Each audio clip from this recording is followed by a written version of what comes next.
La révélation politique. C'est bon côté. Biso nyonso tolandaka ba actualité. C'est bon côté.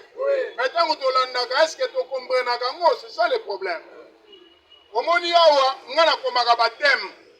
Ba thème ya ba actualité o balobeli. Yango moni bandeko belé bazaka comprendre ba bien azaka enseignant. Moi je suis un formateur de communicateurs. UDPS viva. Papa, moi j'ai fait 33 ans à l'UDPS. Si vous avez un lobby à Yoko, à tout seigneur, tout honneur, et ça va être. La vie, ni ma fait pas tout balé, qui on a ni. Qui on veut banga, pas maintenant que nous sommes la mendicité, pas au qui sait Kabouya. Est-ce qu'il y a un peu yembel, ata honorable qui bala bala. C'est un honorable, oui ou non? Est-ce qu'il y a un peu bien là? La culture à l'IDPS, jamais un combattant de l'IDPS a bien la papa Tshisekedi. Papa Tshisekedi, notre mentor, Nabineli était. Maintenant, Nabinela un individu. Vraiment, on dit qu'il faut la honte. Namoni bango balataki ba polowa, bazo yembela Marie-Kate Mutinga. Mais bazo ya babatama na saba nzeta, ba biote, tout ça ba maître, tout ça ba politicien. Ce sont des politiques ailleurs, chers combattants de l'île. Il doit se vivre. Avant de prendre un mon chers combattants de l'île.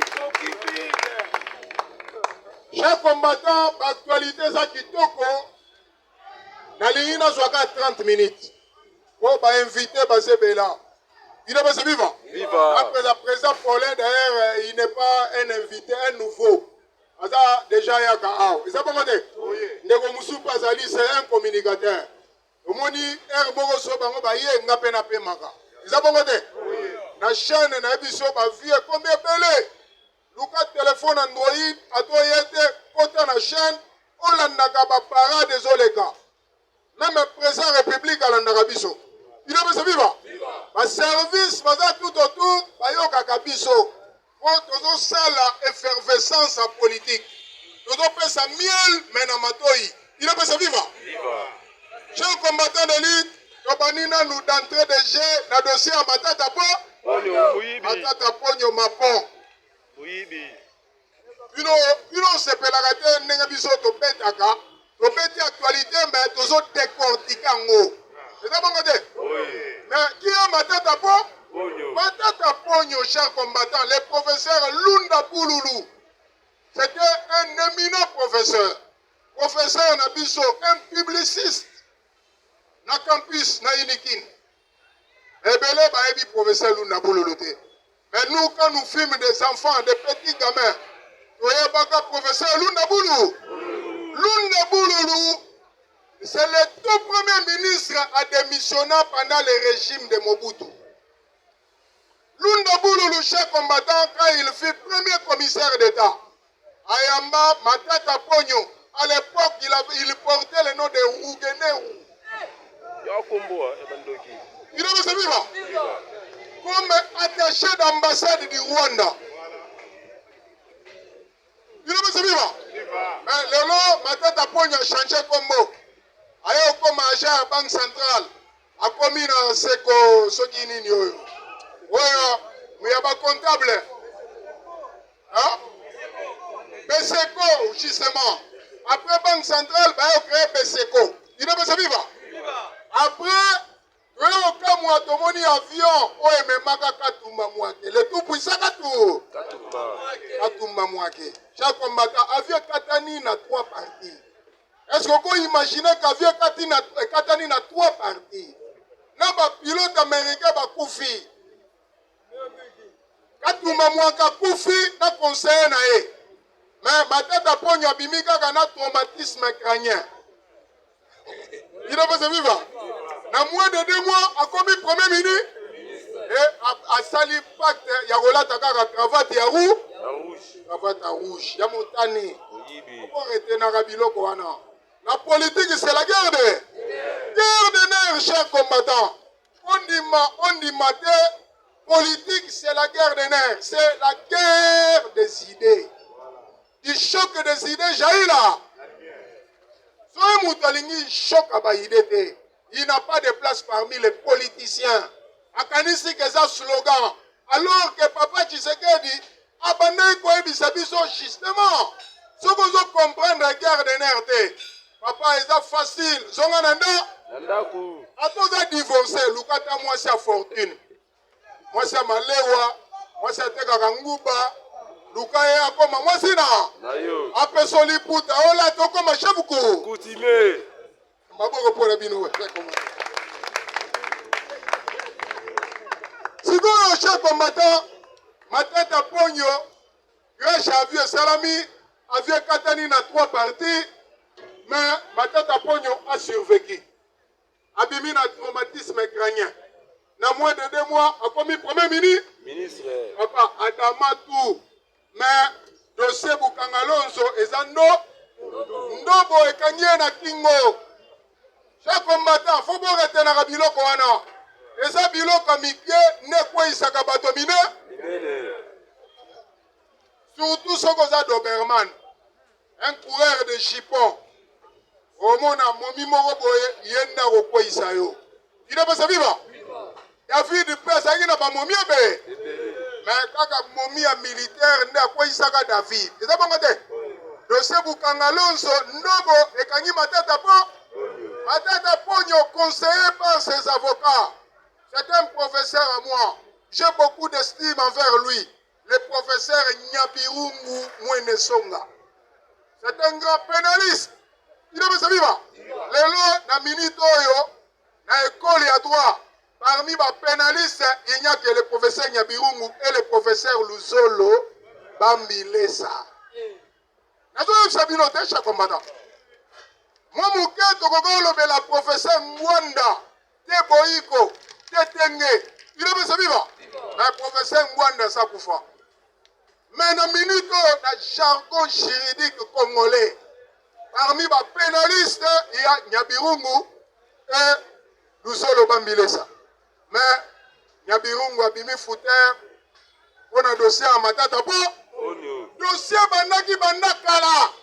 Chaque combattant, qui va le bini. Matata Po Nyaboudé. Abina aucun souci, il faut pas lever ma immunité. Il n'est pas ça vivant. C'est bien. Au boyi kokende. Au sein nous na parlement, pas la immunité. Oui ou non? Mais Yoko Maloba, il y a Dieu donné Kamoulete.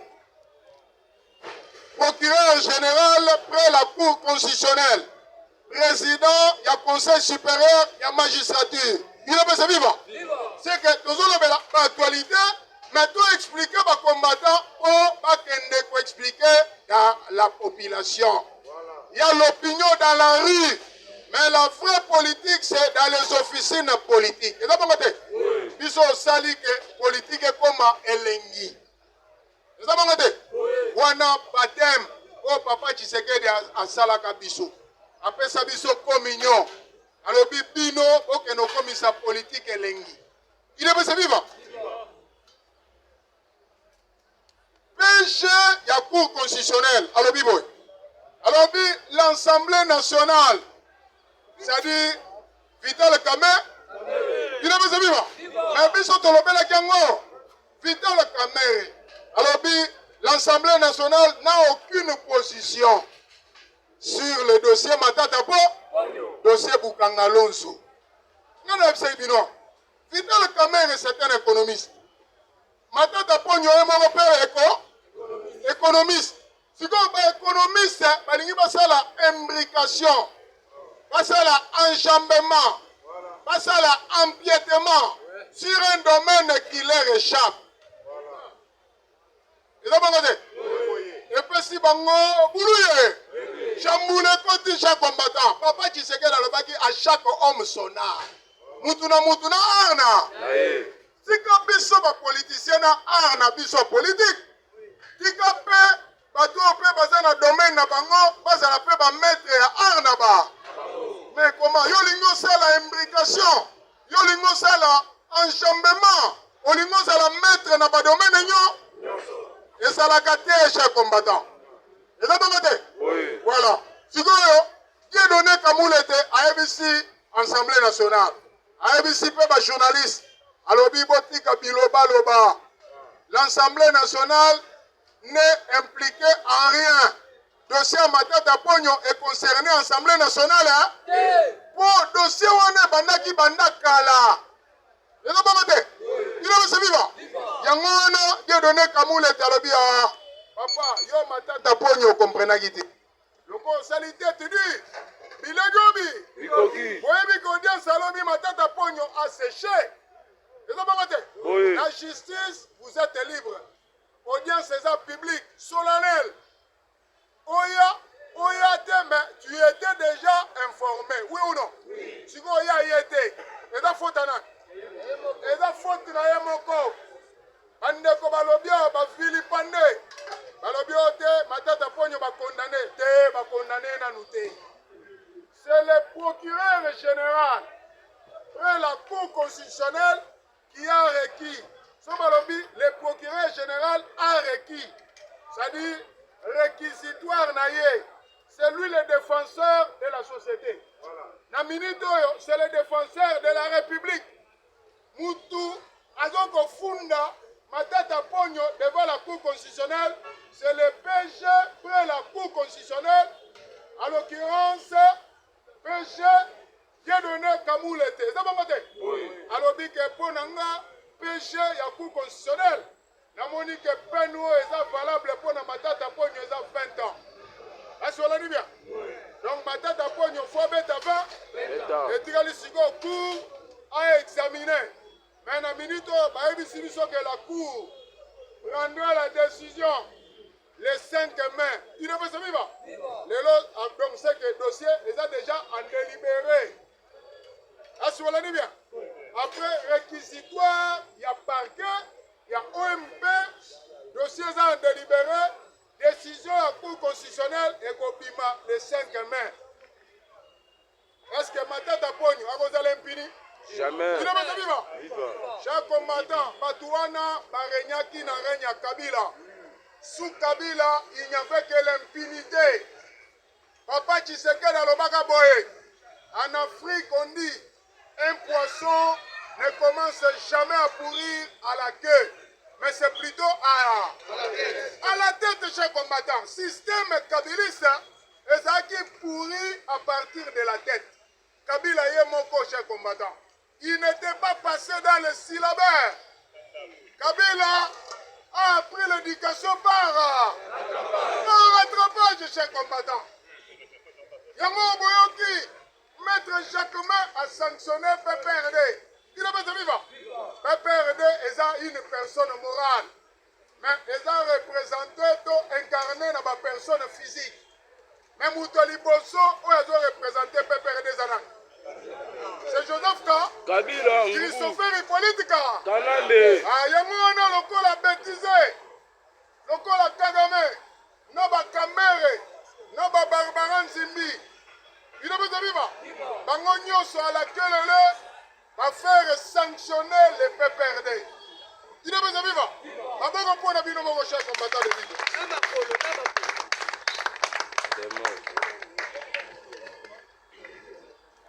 Yoka Maloba, ministre de la communication. Quand on a fait bino, et bien le babia, il y a un bilo Congo. Naïf Sakabino, que le président Félix a déjà qui était Joseph Ka. Mais Naïté, Zapatik Mouyaya, ministre de la communication.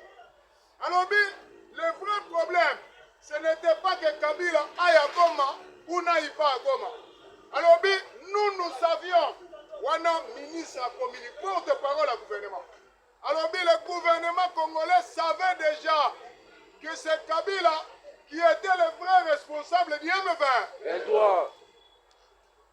Au moment où le Parlement de Boubou déjà ponctuel. Il est bien vivant. Chaque combattant a actualité de manière ponctuelle. Et tomber, dire. Mamoussou tomber tango liboso. Tango zo comme na sima, biso to suto le kaki. Oui ou non? Oui. Patrick Mouyaya a soutenu cela. Alors, Bibiso, Toyebaki déjà Banakala. Et Zalaki Teke, Toyo, c'est la Kabila qui est na Goma. Toi, qui est na Goma, Toyebaki déjà Banakala, que Kabila, c'est lui le responsable du M20. 23. Ah, Biso, toi, pas technocrate.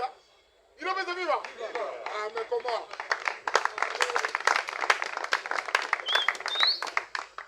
Chaque combattant d'élite, Tobet Sigo, m'a dit du Fayou. Fayulu m'a madini. Ah!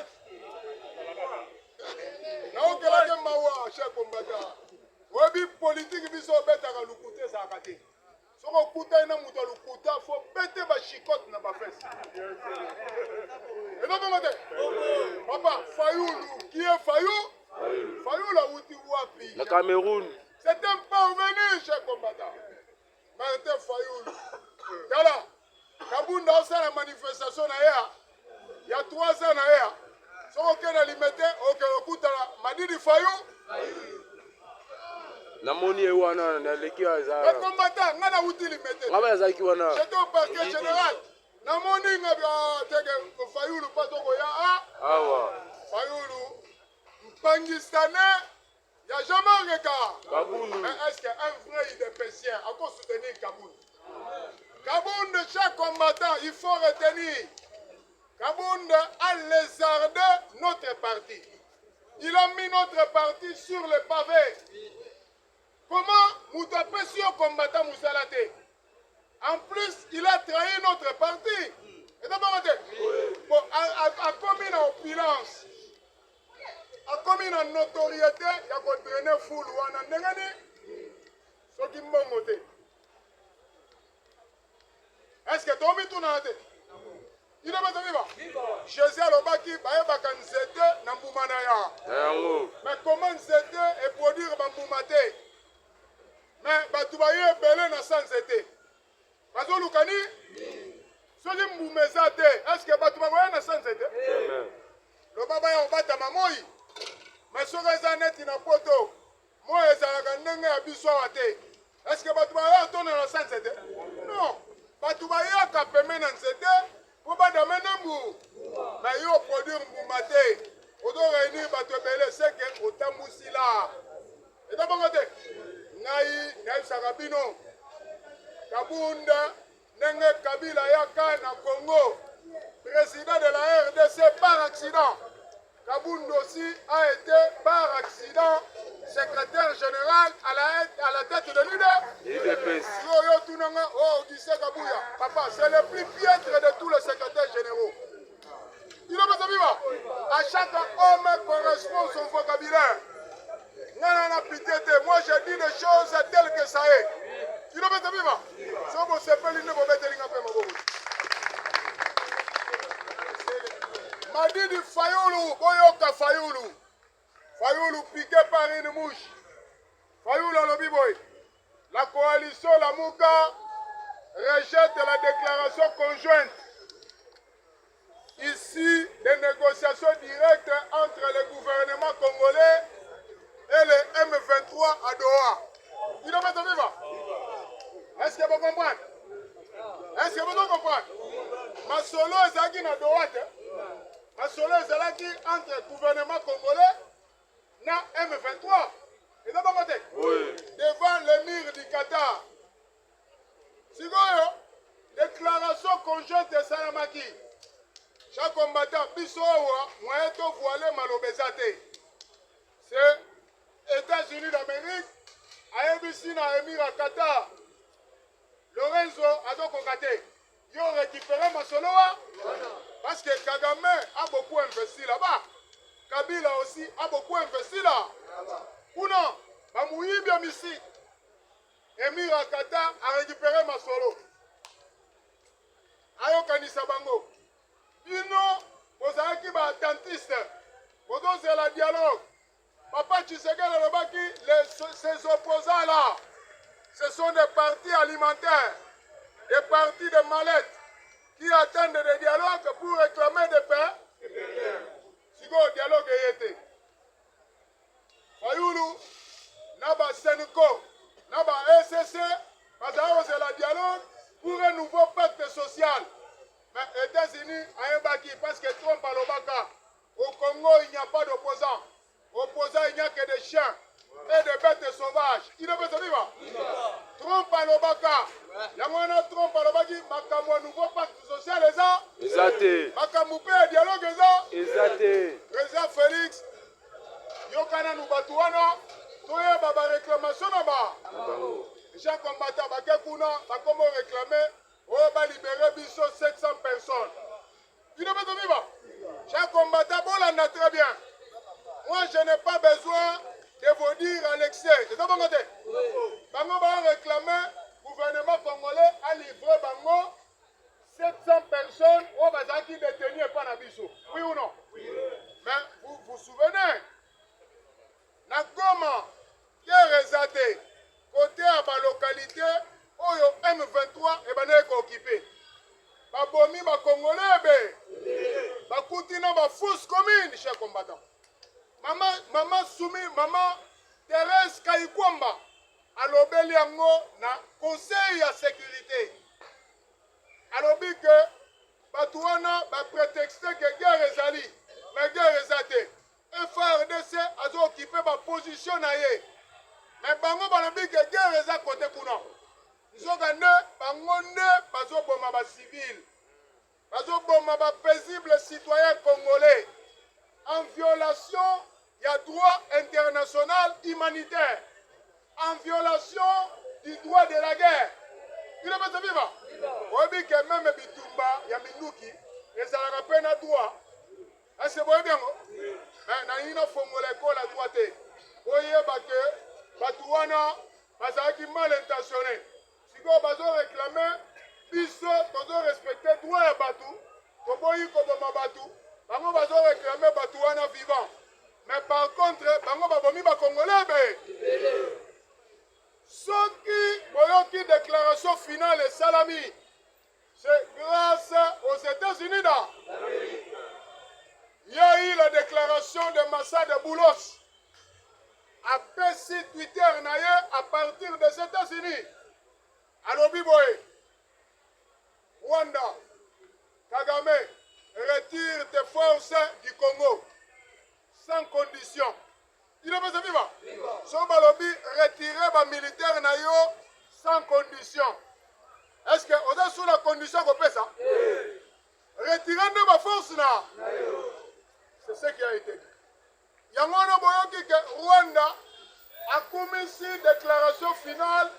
Il y a délégation M23, la délégation, il y a gouvernement congolais na Doha. Parce que le gouvernement congolais a concédé et l'autre côté en faveur de M23. Et ça, Bango pe, babomi ma Congolais. Pour moi, il est organisé.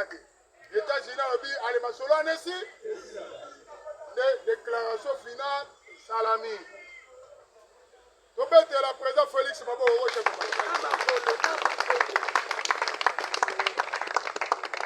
C'est encore une fois la victoire diplomatique et politique du président Félix. Hier à Est, Sili Libé. Et Sili Libé là, président, parce qu'il m'a fait déjà programme. Dans une ou deux semaines, président Félix a donc une signature, il y a accord. Il ne peut pas vivre. Avant président Kende, la force de sécurité aux États-Unis, dans l'Africom, parce qu'il a déjà dans l'Est à Congo. Il ne peut pas vivre.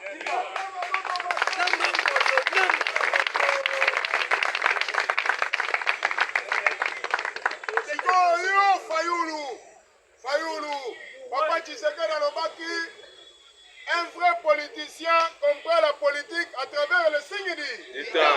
Et Fayoulou, yo veut le signe à tenter. Ngembo. Au moniteur que moule n'y bêta. Fayoulou est en retard.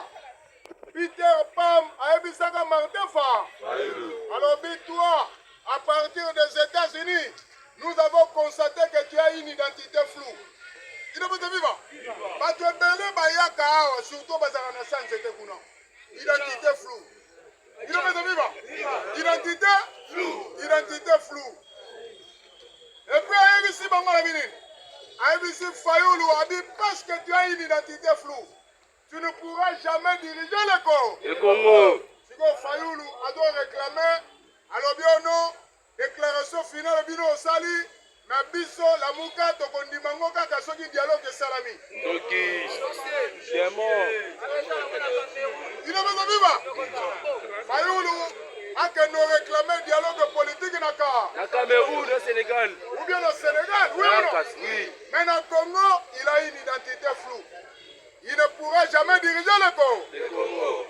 Il est qui Fayoulou Biko. Bikoki. Quand en politique, on a la hypocrisie.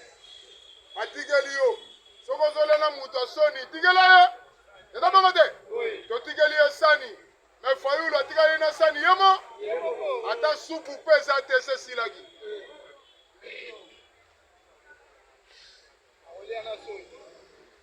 Il a besoin de vivre. Oyo kan actualité bandeko oyo. Balobeli biso un certain bloc Katangé. Bango bazo soutenir Kabila ndenge akotelaki na Kiseni po akoma na Goma. Il a besoin de vivre. Ngana lingaki tolobela ngo. Oto si tolobela kango. Omoni na Katanga chers combattants. Ma frère autochtone ya Katanga baza susute. Il a besoin de vivre. Tout le belango, tout la politique, tout le karamutusonité. Et donc, on va dire, oh, Moïse Katoumi, c'était Katangé. Est-ce que Moïse, c'était Katangé? Chaque combattant, vous voyez que déclaration finale, Salamina Doha. Belgique, Atindi, fils premier ministre, ministre des Affaires étrangères. Ailleurs, pour ayako palper déclaration finale au Salamina Doha. Il a fait ça vivre. Et tel ici que la Belgique est restée très regardant. Belgique, à côté de la ressource pour concéder, moi, excuse mon corps et pas pour le Kagame. C'est ça mon côté? Kagame a régné qui a bandaka pendant plus de 30 ans. Alors, quand le chat est absent, la souris danse, oui ou non? Maintenant, président Félix Azala quitté. Kagame a régné dans Moulaï Nako. Ezaki Kabila était chers combattants. Kabila, c'était un accident de l'histoire. Kabila n'a jamais été Congolais. Kabila arrive au pouvoir à cause de l'aventurier Laurent Désiré Kabila. Est-ce que Kabila a besoin d'un sous-président au Congo? Attends, Ndoto, jamais. Attends, Ndoto. Dans les Bino que chers combattants, il y a des révélations troublantes. Dans 18e mairie, dans Lupango Kabila, dans Kingakati, et dans le service de renseignement, ils ont diligenté l'enquête. Biloko, ils ont bimawana. Il faut que la netinga pour y bango. Il n'a pas ça vivre. Mais nous ne sommes pas autorisés de le dire. Pour cela, tant qu'on va repérer ça va penser sango, pas penser ya. Mais je vous dis, Kabila, Kingakati était devenu une république dans un état. Mais je vous dis, chers combattants, je ne peux pas voiler mes mots. Nabakave, Biloko, Bakote Kuno, et qui vraiment désastreux. C'est voir une disparition de tout un état. Il a besoin de vivre. Donald Trump avait raison quand on a dit que le parc agroalimentaire de Kingakati est appelé à disparaître.